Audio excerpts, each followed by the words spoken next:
HOA Karen said. Her wedding guests will use my pool, so I filled it with Jell-O. Part 1. The Clipboard Commandment. She didn't ask, she declared. There she was, standing in my driveway, clutching a pink clipboard like it was the Constitution. Her pearls gleamed. Her heels clicked. Her sunglasses reflected the audacity. My daughter's wedding is next Saturday, she said, and we'll be using your pool for the reception. I blinked. Hard. At first, I thought it was a joke. Maybe an over-the-top prank cooked up by bored neighbors. But no. Karen, the unofficial queen of our HOA, was dead serious. According to her, because we lived in the same HOA and because her cousin's dentist once waved at my mailbox. That apparently meant my fenced-in, personally scrubbed, chlorine-balanced backyard pool was now a public wedding venue. I opened my mouth to respond, but she cut me off. I'll be sending my niece to set up towels and refreshments tomorrow. Make sure the gate's unlocked, she added, like she was doing me a favor. And then she turned on her heels and walked away, like she'd just brokered world peace, using my pool. I stood there frozen, so my golden retriever Max tilting his head at me like, did that really just happen? I looked at my pool, pristine, glimmering in the sun, the result of thousands of dollars and a spring's worth of elbow grease. And now, Karen thought it belonged to her wedding party. No invitation, no permission, just blind, entitled, clipboard confidence. So I did what any reasonable, slightly unhinged homeowner would do. I brewed a plan. A cold, squishy, jiggly plan. I remembered the stack of cherry Jell-O boxes buried in the back of my pantry. Dozens of them, bought during a post-holiday clearance sale I never used. Until now. I opened my laptop and typed how much gelatin does it take to fill a 20,000-gallon pool? The answer? Too much. But I didn't need to fill it all. Just enough.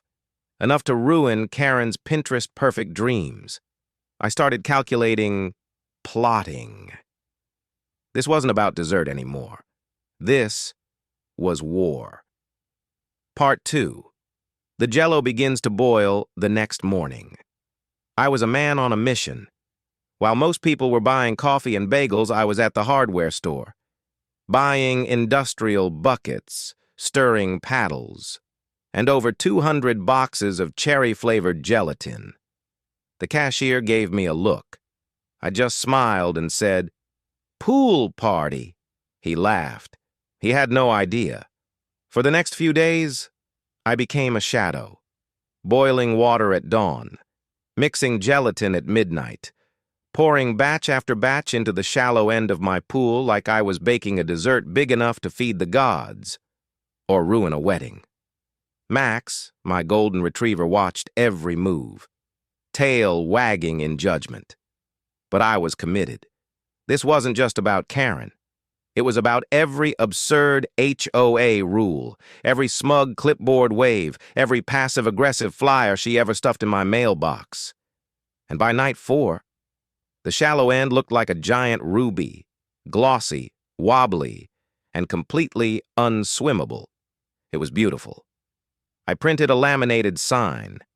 Caution, experimental dessert in progress. And I waited.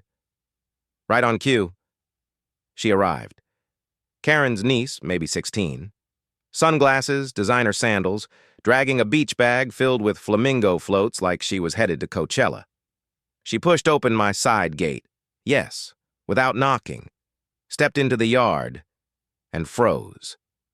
Her flip-flop squished into the gelatin. She recoiled. "What the? Is this jelly?"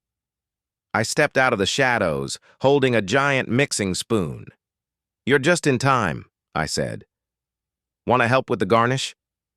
She blinked, backed away slowly, and bolted like she'd seen a ghost made of sugar. 15 minutes later, I heard it, the banshee screech of HOA Karen echoing from across the street. Then came the stomping. Then the clipboard. She stormed up to the fence, red-faced and fuming. "You ruined the wedding!" she shrieked. "This is vandalism!"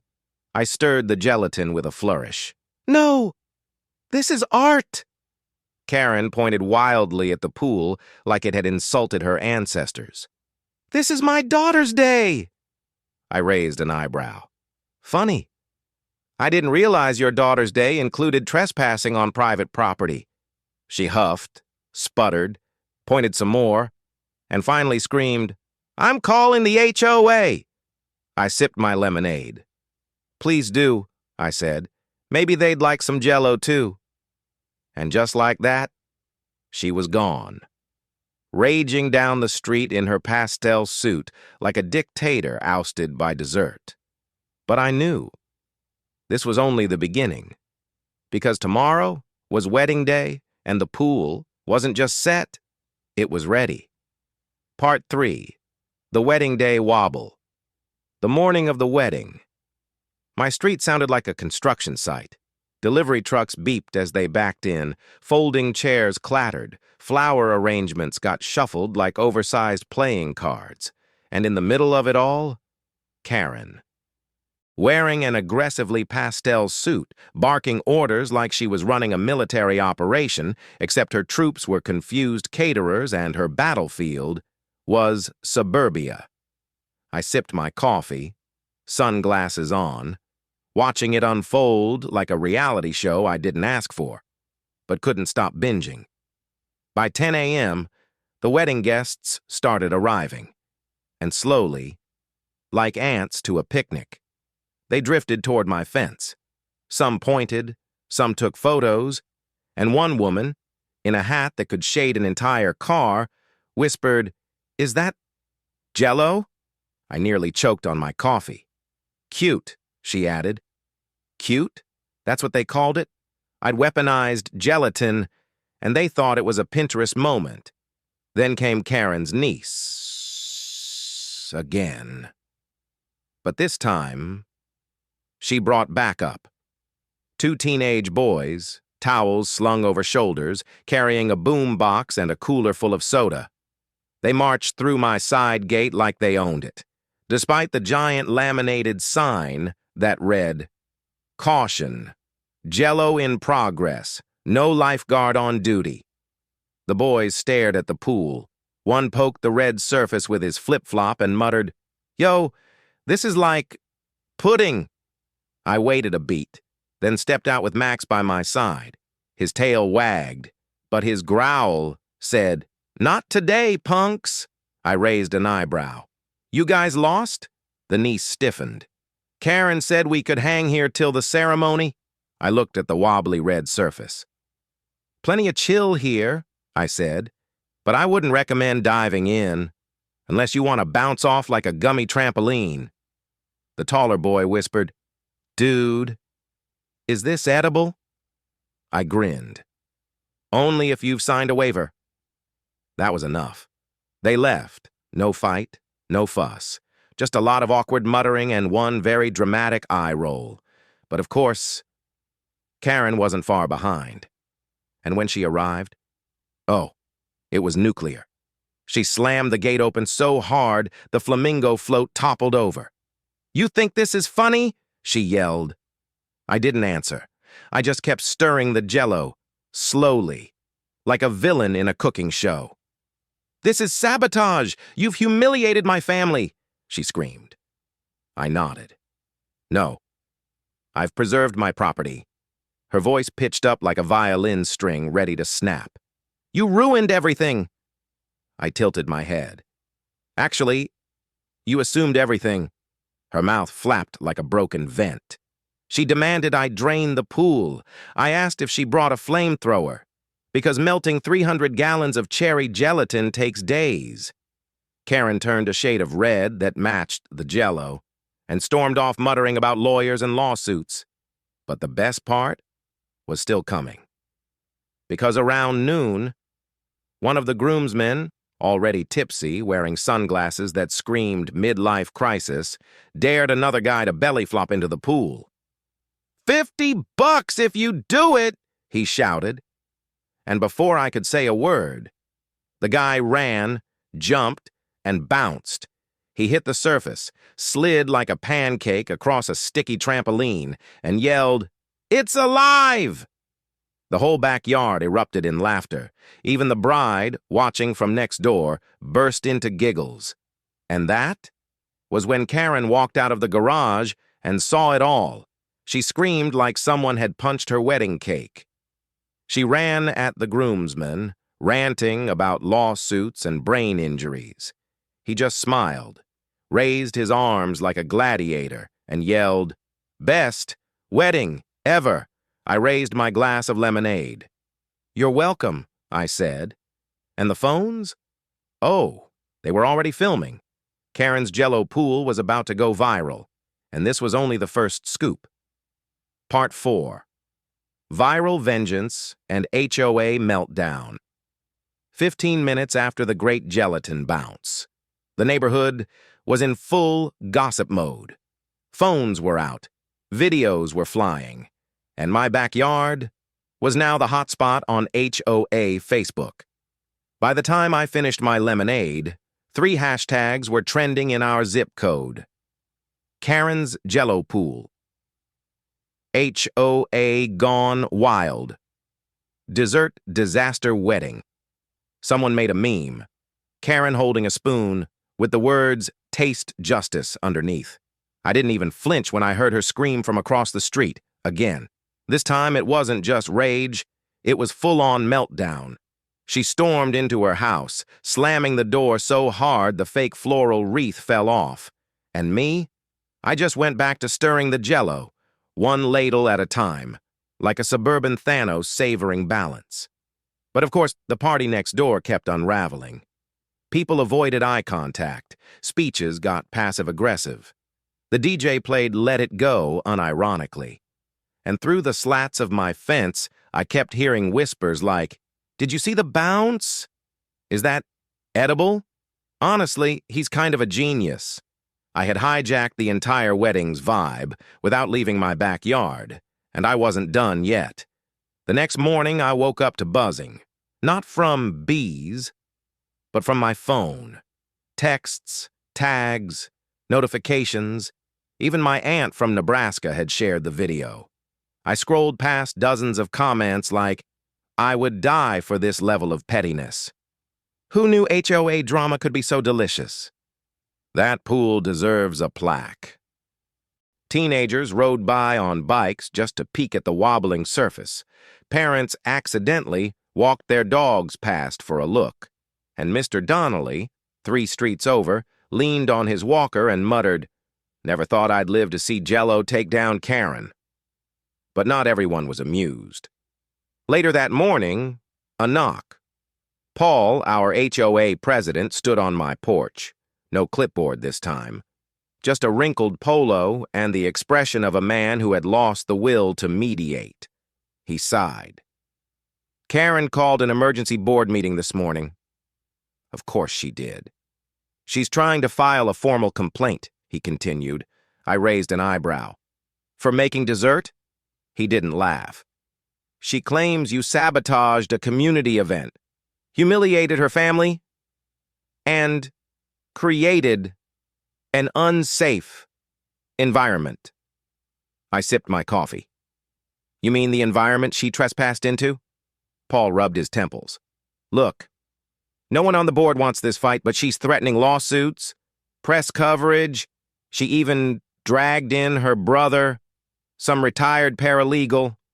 I grinned. "Let her. I'd love to explain to a judge why I filled my pool with cherry gelatin to keep uninvited guests out." Paul blinked. "You're not serious?" "I've got the receipts," I said. "From the grocery store. Over 300 boxes. He actually laughed, the first time I'd ever seen him do that. "You're the weirdest kind of genius I've ever met." By noon, the HOA Facebook page was on fire. Someone uploaded a compilation of the entire wedding chaos. Karen yelling, the groomsmen bouncing, the guests laughing, all set to circus music. Karen tried to get it taken down. But for every one video she removed, 3 more popped up. The comments were ruthless. Remember when she fined us for Halloween lights? Karma's got red Jell-O now. She banned wind chimes for being spiritually disruptive. But this is fine? Even board members chimed in with passive-aggressive posts. One wrote, "Reminder, private property is not the same as Karen's planning board, and just when I thought it couldn't get better," another knock. But this time, it wasn't HOA. It was the bride and groom. They stood on my porch, exhausted, slightly embarrassed, and holding a small thank you bag. "We just wanted to say thank you," the bride said. I blinked. "For ruining your wedding?" She laughed. A real laugh. Number for being the only sane adult involved. The groom nodded. "We had no idea Karen told people they could use your pool. She lied to us too. We just wanted a small thing. She turned it into a circus."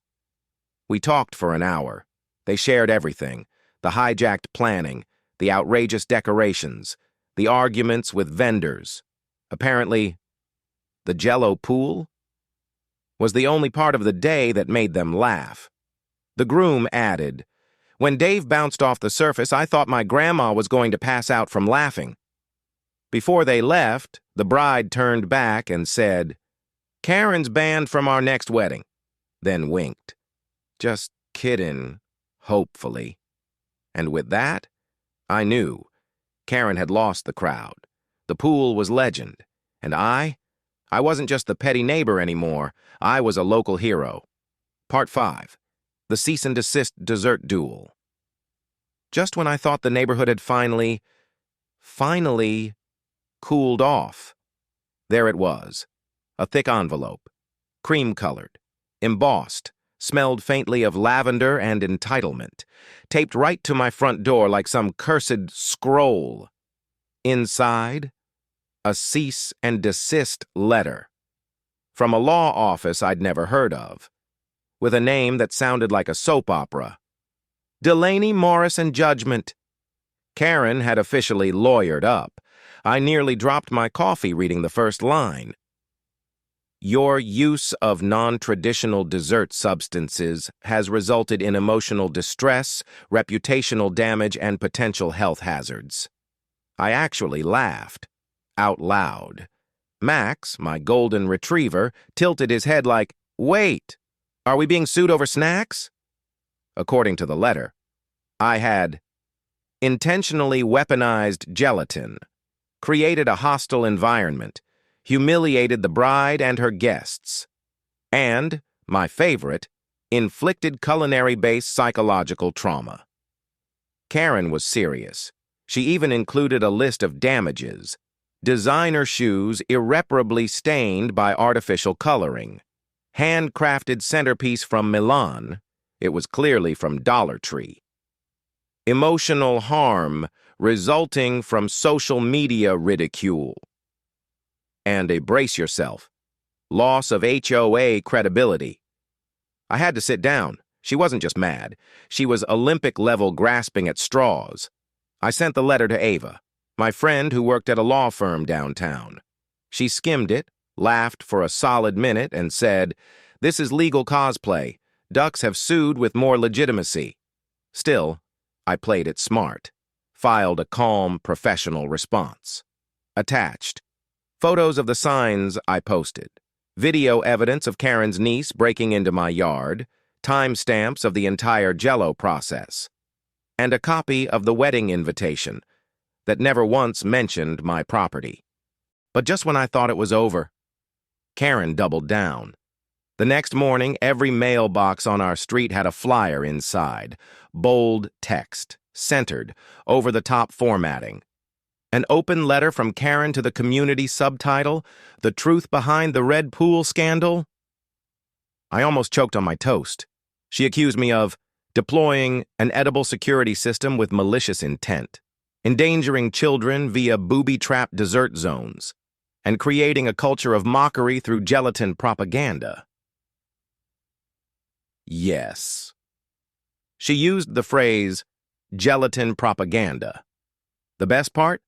She included screenshots from TikTok, Reddit, and Facebook, claiming these memes were part of a targeted harassment campaign. One was literally a gif of a groomsman bouncing off the Jell-O captioned, "Karen's authority? Denied." But here's the twist. Some neighbors actually started believing her, especially the older ones. One lady stopped me while I was walking Max and whispered, "I heard you've got attack Jell-O. You should be careful, dear." That's when it hit me. Karen wasn't just trying to sue me. She was trying to rewrite the story, to flip the script. And if I didn't act fast, her fiction might start sounding like truth. So I made a decision. I wasn't just going to defend myself. I was going to go full PR offensive. The Jell-O war was about to enter its final glorious act. And this time, it wouldn't be quiet. It would be sticky, viral, and impossible to ignore. Part 6. The quackback heard around the HOA. If Karen wanted to turn this into a neighborhood-wide narrative war, then I was ready to quack back, literally. That night, while the ducks splashed around in their kiddie pool and Max snoozed like he hadn't just lived through the HOA version of a courtroom drama, I got to work. Step 1. Evidence. I pulled every clip, every image, every juicy second of video footage I had, from the moment Karen's niece broke in to the groomsman's glorious Jell-O bounce of justice. Then, I made flyers. Yup, flyers. Big, bold, glossy ones, the kind you see on missing pet posters or political hit campaigns. Across the top, the truth about the Jell-O pool, what really happened at 1427 Maple Drive. Underneath, a still of Karen screaming by the pool, a side-by-side of her niece sneaking in. And, front and center, a glorious shot of the Jell-O bouncing groomsman mid-flight. I added a QR code that linked to a Dropbox folder titled Karen's Kool-Aid Chronicles, complete with the gelatinrebellion.move, clipboard showdown.mp4, and the masterpiece, bounce heard round the block.mp4. By sunrise, I had already posted flyers on every community board, light post, and mailbox the HOA hadn't locked down. And within 2 hours, the group chat lit up. It started with, "Wait, is this real?" Then, "LMAO the video." Then came the edits. One neighbor turned Karen's yelling screenshot into a meme. When you try to HOA someone's pool and get Jell-O'd instead. Another edited the groomsman's jump to Mission Impossible music. A teenager on the next block made a TikTok, Karen yelling plus a slow-mo Taste Justice edit with whipped cream splatters. By noon, I was a local legend. But the best part? The HOA president, Paul, called me. His tone? Tired. "We've seen the footage, all of it, the flyers, the memes, the Jell-O Gate Reddit thread." He sighed so loud, I thought he might pass out. "We need to talk. Clubhouse, tonight." I showed up expecting maybe 4 people. There were over 30. Even Dana, the woman who once said she'd rather chew gravel than attend an HOA meeting, was there. Karen walked in, late. Clipboard in hand, lipstick too bright, and a man in a suit trailing behind her, probably her lawyer, or her brother in disguise. Paul stood up, cleared his throat like he was about to announce a military coup. "We're here to discuss the gelatin incident." Karen immediately tried to interrupt. "This man," he raised a hand. "Karen, you've spoken enough." Then he turned to me. "Would you like to present your case?" I didn't say a word. just pulled out a USB stick, plugged it into the clubhouse projector, and hit play. First clip, Karen's niece opening the gate without permission. Next, Karen screaming while the groomsmen belly-flopped into cherry chaos. And finally, my laminated sign. No trespassing. Dessert under construction. The room was silent, until someone chuckled, then another. Then the entire room burst out laughing. Even Paul had to turn away to wipe his eyes. Karen's lawyer packed his briefcase and left halfway through. And when it ended, Paul stood up. Effective immediately, Karen is suspended from HOA event planning and communications. He looked at her, then back at me. And Mr. Walker, thank you for the visual lesson in property rights. As Karen stormed out, someone behind me whispered, "All hail the Jell-O King." I didn't smile. I didn't gloat. I just walked home, where 5 ducks floated lazily in the pool lights, and Max sat by the gate like a fuzzy sentry. And for the first time in weeks, it was quiet. But deep down, I knew. Karen wasn't finished. She never is. But next time, I'd be ready, spoon in hand. Part 7. The Policy Trap. And the Duck Rebellion. 1 week of silence. No flyers. No HOA emails with clip art clipboards and passive-aggressive wording. No Karen marching past my house like a mall cop on a mission. It was suspicious. Karen wasn't gone. She was plotting. And then, boom, an email from the HOA board. Subject line, Policy Amendment Proposal for Community Review. The kind of subject that screams danger in disguise. I opened it and nearly choked on my coffee. The proposal? A motion to limit non-traditional pets and free-roaming animals within HOA boundaries. Oh, sure, it never used the word duck. But every line was basically, how do we ban Sir Caxalot without saying Sir Caxalot?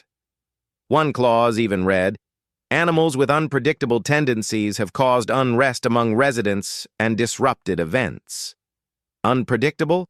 They nap, they quack, they swim, and occasionally, they bounce groomsmen out of Jell-O. That's not a disruption. That's iconic. Karen thought she could erase her embarrassment with fine print and HOA jargon. She thought wrong, because what she didn't know is that the ducks had fans. And I mean real fans. Since the Jell-O incident, the neighborhood had fully embraced my feathery squad. Kids called them by name. One neighbor brought grapes over like offerings to tiny, waddling royalty. Even the crustiest residents, the ones who usually complain about leaf blowers and recycling bins being too blue, were low-key obsessed. So I struck back. Not with a rant, not with an email chain, with a campaign. First, I printed headshots of the ducks. Sir Quaxalot in his little aviator goggles. Nibbles mid-chomp, chaos in his eyes. Peppa looking like she just heard gossip. Biscuit in his sombrero. Danger Zone in his superhero cape standing like a duck-shaped action figure. Underneath each portrait I wrote, "Protect the citizens of Quacktown." Then came the flyers. Title, "Let Ducks Live. Why Feathered Friends Deserve Freedom. Bullet points." Community quotes. Even a message from Mr. Jenkins. They never bothered anyone, except maybe Karen's ego. I created a cardboard trifold display like it was a 5th grade science fair, complete with glittery duck borders and a meme of Karen shrieking as guac hit her face, labeled Exhibit A, not the duck's fault. I printed 100 flyers and walked door to door. By sunset, the group chat was flooding with messages like, "The HOA's trying to ban the ducks? Save Quacktown. Karen strikes again." So when the emergency meeting happened 2 days later, the clubhouse was packed. Even teenagers showed up, holding little duck plushies like protest signs. Karen walked in, dressed like she was testifying at the Supreme Court. Blazer, pearls, Clipboard, obviously. She cleared her throat and gave her speech. This policy is about protecting our neighborhood from potential hazards. I've received complaints, anonymous ones, from very concerned residents. Everyone stared. Nobody blinked. She went on for 10 minutes about order, safety, and, I kid you not, avian-related trauma. Then it was my turn. I didn't say a word at first, just pulled out my duck board, flipped open the trifold, and hit play on the 10-second clip. Karen shrieking, guac flying, Sir Quacksalope pecking a tortilla with vengeance. The room lost it. Paul, our HOA president, actually had to take off his glasses and wipe his eyes from laughing. When the chaos settled, he asked, "All in favor of passing the amendment?" Only one hand went up. Karen's. Paul sighed. "Motion rejected, 9-1. Karen gasped, genuinely gasped. I turned to her, smiled, and whispered, "Quack back." Part 8. The Parade of Peace and the Duck Dynasty crowning. After getting voted down 9-1 at the HOA meeting, most people would have taken the hint, accepted defeat, maybe gone home to rethink their life choices. But not Karen. Oh no. Karen doesn't retreat. She rebrands. A few days later, everyone's mailbox got a new delivery. An envelope. Gold trim. Embroidered script. It smelled like lavender and delusion. Inside, an invitation to something she called Community Restoration Day, a parade of peace, pets, and positivity. She even added, "Let's walk together, heal together, celebrate the animals that bring us joy." And there it was, hidden in cursive. "Pet costumes encouraged. Best dressed wins a gift basket." I nearly dropped the letter laughing. Karen wasn't trying to spread peace. She was trying to steal the duck spotlight. She wanted a redemption arc, and she wanted my ducks to be the supporting cast. So, I did what any mildly unhinged duck dad would do. I entered the parade with a plan. The big day arrived. Karen stood under a balloon arch, smiling like a politician at a county fair. Her clipboard glistened. She wore a sash that said, "Organizer." It probably came with glitter-scented power. People gathered with dogs, cats, even one confused-looking parrot. Then, we arrived. The crowd turned. Gasps, whispers. And then, applause. Sir Quacksalot led the charge, wearing a tiny crown and velvet cape. Biscuit and Nibbles were dressed as matching tacos. Danger Zone wore a gladiator helmet. Peppa, a sash that read, "Quack Back Queen." Even Max, my golden retriever, wore a bandana that said, "I bark for ducks." Karen's face froze like someone had hit pause on her entire life. She tried to smile, but her eye twitched, and her grip on the clipboard, white-knuckled fury. We paraded. Neighbors clapped. Kids laughed. Someone shouted, "Quack royalty coming through!" The ducks waddled with absolute authority, like they'd been born for this. And when we passed Karen, Peppa stopped, looked her dead in the eye, and quacked. Loudly. Twice. Karen flinched, like the quack itself was charged with petty justice. By the end of the route, there was no contest. The ducks won best dressed, and the crowd, and the HOA's heart. Karen tried to protest, said something about rules and bribery and this being a setup, but it was too late. Someone had already posted a selfie with Sir Quacksalot that went viral in the neighborhood group chat. Caption, "Long live the feathered king." And when Karen stormed off, again. The whole parade clapped. It was the quietest I'd ever seen her walk away. No speeches, no flyers, no threats, just the sound of webbed feet slapping a pavement in victory. Part 9. Karen's lawsuit. The quack heard, round the courtroom. Just when the feathers had finally settled? Just when I thought peace had returned to our chaotic little cul-de-sac. A manila envelope landed on my doorstep. Official seal, legal letterhead, and a scent of lavender? I opened it and almost dropped my coffee. Karen was suing me. Yep, suing me. The complaint? Emotional distress, sabotage of a community event, and my personal favorite, reputation-destroying acts performed via aquatic gelatin. You can't make this stuff up. She claimed my Jell-O pool had ruined her daughter's wedding, gone viral without her consent, and created what she called hostile poultry energy. I actually had to sit down because I was laughing so hard I couldn't breathe. Still, I took it seriously. I called my friend Ava, a paralegal who's seen it all. She skimmed the packet once, then asked, "Can I post this on Reddit because this is legendary?" I declined. Barely. Instead, we put together a formal response. Clean, sharp, lethal. We included surveillance footage, photos of her niece trespassing, screenshots of guests poking Jell-O with pool noodles. And the cherry on top? A time-stamped video of Karen herself, screaming across the street. "You'll regret this Jell-O stunt." Our closing statement? The only emotional trauma involved here is second-hand embarrassment.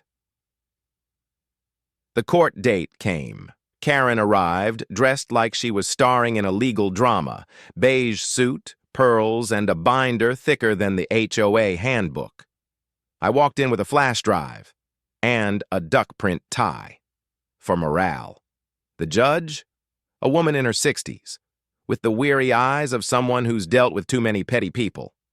Karen stood and gave a full-blown speech about how I weaponized gelatin, how her family was lured into a dessert trap, and how the ducks stalked her in public. The judge didn't blink. Then it was my turn. I said just 5 words. "Your Honor, I brought video." And I hit play.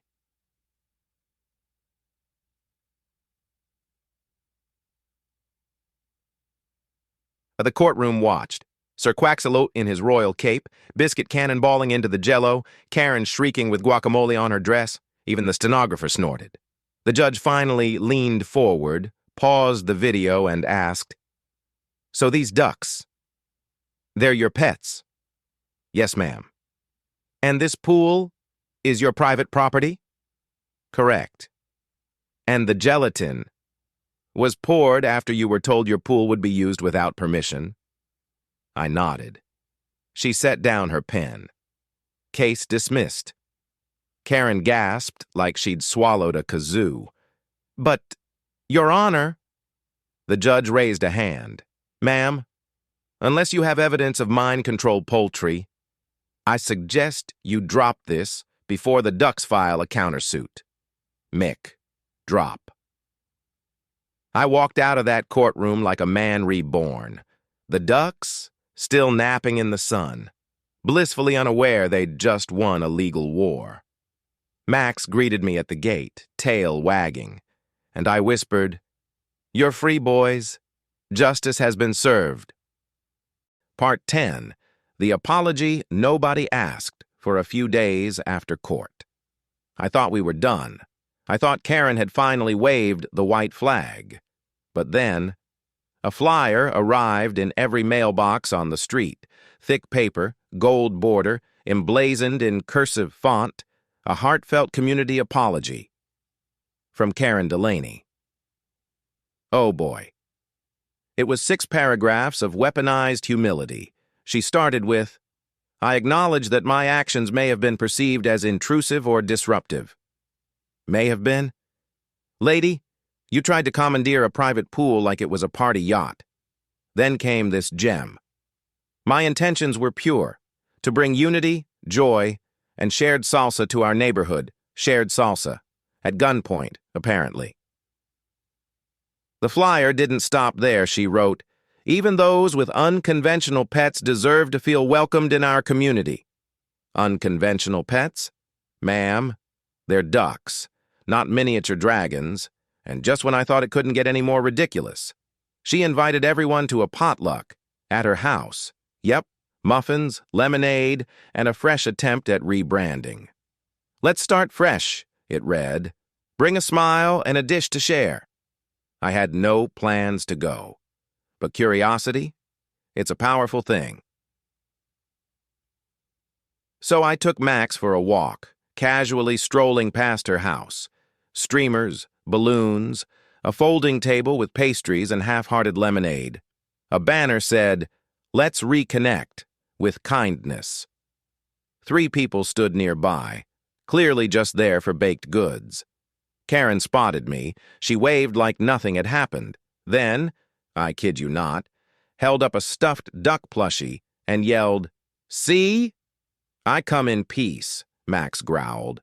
One guy coughed and muttered, "Wow, this is awkward." I didn't respond, didn't wave, didn't flinch. I just kept walking. Because that flyer, that event, it wasn't an apology. It was public relations, a sad, sugar-dusted campaign to make herself look like the victim, again. And the worst part? Some neighbors started falling for it. One even posted online. "Karen's really trying, guys. Maybe give her a break." That's when I knew. This wasn't a truce. It was a setup. But what Karen didn't realize, the neighborhood had already chosen sides. They'd seen the Jell-O, they'd watched the trial, they remembered the ducks, and no amount of muffins could erase the memory of a viral cannonball into cherry gelatin. Part 11. Karen's final trick. And the ducks' revenge parade. Just when I thought the muffins were her last desperate move, just when I thought the duck plushie was her final grasp at forgiveness, Karen came back swinging. This time, it arrived by mail, not email, not a flyer. A cream-colored envelope, wax-sealed like it held royal secrets, and maybe the scent of lavender regret. Inside was an invitation, beautifully printed, very performative. Community Restoration Day, hosted by Karen D. and friends, a parade of peace, pets, and positivity. I nearly dropped my coffee. Was this real? Yes. Yes, it was. Karen, eternal HOA dictator and clipboard crusader, was throwing a parade. A neighborhood pet parade. To heal tensions and celebrate unity. With prizes for best-dressed pet. And guess what? She was clearly hoping my ducks would show up. Just so she could take credit for uniting the neighborhood. She wanted to steal their thunder, dress it up in pastel banners, and slap her name on the victory. Unbelievable. So what did I do? Oh, I entered. And I didn't just enter. I showed up with full duck force. Sir Quack-a-Lot wore a golden crown and velvet cape. Biscuit and Nibbles were twin tacos, full shells and all. Danger Zone strutted in a Roman gladiator helmet. And Peppa?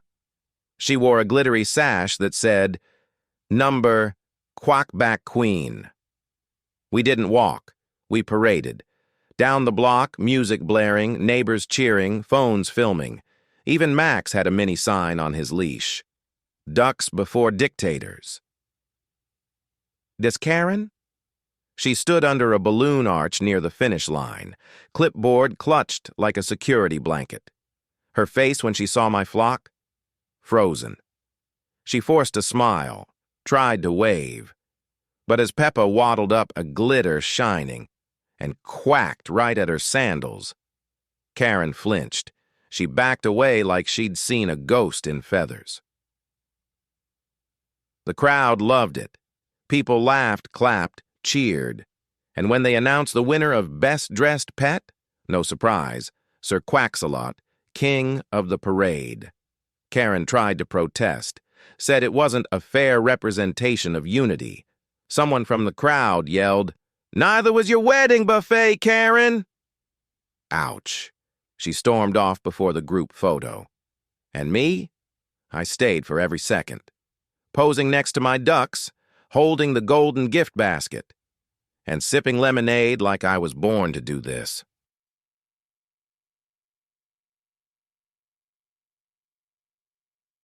Later that night, the neighborhood Facebook group lit up. Long live the feathered king. Pet parade? More like duck domination. A meme of Karen with Peppa's sash photoshopped on her. Quackback queen, banned from Buffett's since 2024. Karen didn't show her face for weeks after that. But the ducks? They became legends, because in a parade meant for healing, they marched with petty pride and won the whole street. Part 12. Duck Dynasty. The quiet that followed the quackstorm weeks past. No flyers, no HOA emergency memos, no Karen pacing the block in her judgment heels. Her porch stayed dark, her rose bushes wilted, and the clipboard? MIA. The queen of complaints had gone. Radio. Silent. And it felt like the neighborhood had finally exhaled. One morning, I was sipping coffee on my patio, ducks splashing in the kiddie pool, when I spotted it. A moving truck, parked in Karen's driveway. No big send-off, no tearful goodbyes, no dramatic HOA farewell letter. Just boxes, lamps, her infamous garden gnome packed like a prisoner of war. Karen was leaving. No one knew where, no one asked. All we knew was that her reign was over, and she was heading to a development without an HOA. Oh, the irony. Meanwhile, my ducks were flourishing. Sir Quack-a-Lot now wore his crown full-time. Nibbles and Biscuit had a neighborhood fan club. Danger Zone had his own GoPro. And Peppa? She became a local art muse. We even had chalk duck drawings on the sidewalk. Kids would yell "Quack Attack" and throw grapes over the fence like tributes. And the Jell-O? Still there. By then, it wasn't just a dessert. It was a monument. A bouncy, glistening red glory symbol of standing up for your space. Neighbors called it the pool that ended the rain. Someone started selling postcards. A TikTok dance got filmed on the driveway. A food blogger asked if she could feature it in a post called Revenge Recipes. Then came the citywide newsletter. In the HOA Reform Updates section, there it was. The gelatin clause. Culinary or decorative pool modifications do not constitute a violation so long as they're contained within private property. I nearly framed it. Every year now, we host Jiggle Fest, a quiet, joyful backyard tradition. Different Jell-O color, duck costumes, lemonade, 0 Karens. The bride came back once for a photo shoot. She stood by the pool and said, "This is still my favorite wedding memory." We took a selfie. She posted it with the caption, "Long live the Jell-O King." And Karen? Last I heard, she moved to a gated community. No ducks, no Jell-O, just rules. Lots of them. I didn't wave goodbye, but I did sit on my porch that night. Max by my side, a cold drink in my hand, and 5 ducks basking in watermelon glory. Because in the end, I didn't fill my pool with Jell-O for revenge. Or to be petty. I did it because someone crossed a line. Because they thought my property was theirs. And sometimes, the weirdest solution is the most satisfying one. In a world full of Karens, a little gelatin justice goes a long way.